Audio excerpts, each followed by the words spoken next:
Soil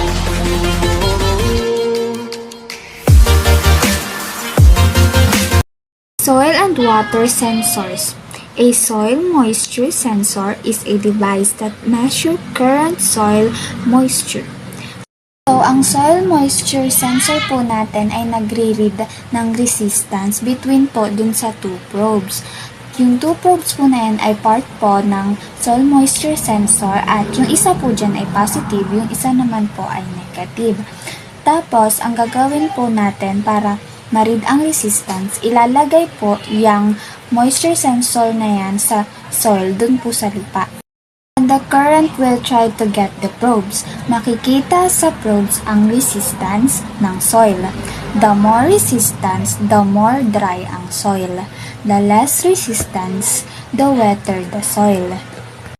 So, ang importance po ng instrument na ito is kung ikaw ay may taniman, magagamit mo itong instrument para malaman kung ang halaman ay didiligan mo pa o hindi pa didiligan. Kagaya nga ng nasa advantages ng soil moisture sensor na ito ay ang pagsisave ng water. Magsisave din ng energy sa paglalagay ng water sa plants or soil. Nagsisave din ng fertilizer at maaaring tumaas ang profitability ng isang farmer. Thus, the disadvantage of the soil moisture sensor is it requires initial evaluation of site-specific conditions before selection of appropriate moisture sensor.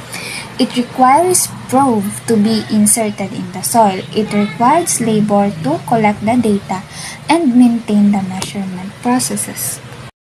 Using satellite images and radar to monitor soil properties, crop conditions, and tillage activities enables stakeholders to determine land usage, harvest prediction, observing changes in season, and most importantly, helping in proposing and implementing a financially and ecologically viable sustainability development policy.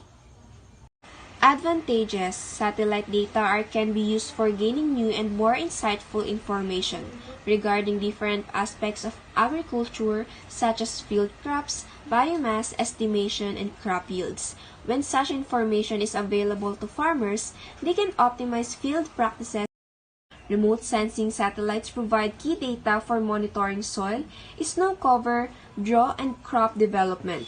Rainfall assessments from satellites, for example, help farmers plan the timing and amount of irrigation they will need for their crops. Satellite imagery can also help in managing the natural environment within and around farms. Disadvantages: satellites is high dependency on weather conditions, and particularly clouds and limited spectral resolution of the satellite data. Unfavorable or periodic revisit time of a satellite can also pose a problem for multiple agricultural applications.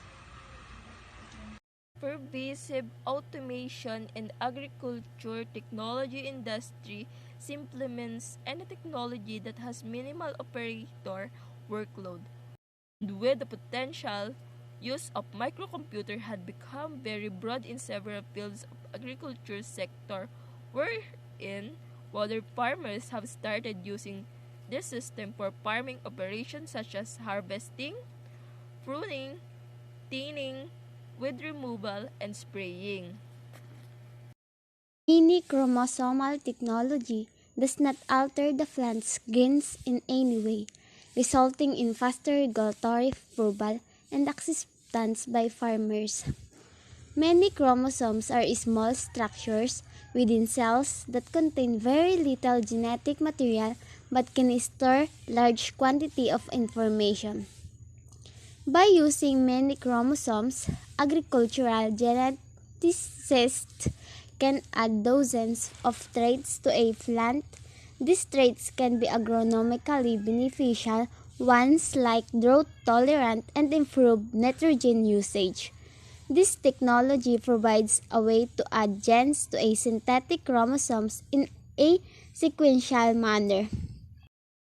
RFID or radio frequency identification is a technology that has been used to identify and track livestock animals. Advantage of RFID. RFID provides farmers with a unique ability to monitor operations, ensure crops are safe, and deliver fresh produces to the customers on time. Higher crop productivity, decreased use of water, fertilizer, and pesticides, reduce impact on natural ecosystem. RFID has also disadvantage such as materials like metal and liquid can impact signal, sometimes not as accurate or reliable as barcode scanners. Also, when it comes to the cost, RFID readers can be 10 times more expensive than barcode readers, and implementation can be difficult and time-consuming. In vertical farming, crops are grown indoors under artificial conditions of light and temperature. It aims at higher productivity and smaller spaces. It uses soil-less methods such as hydroponics, aquaponics, and aeroponics.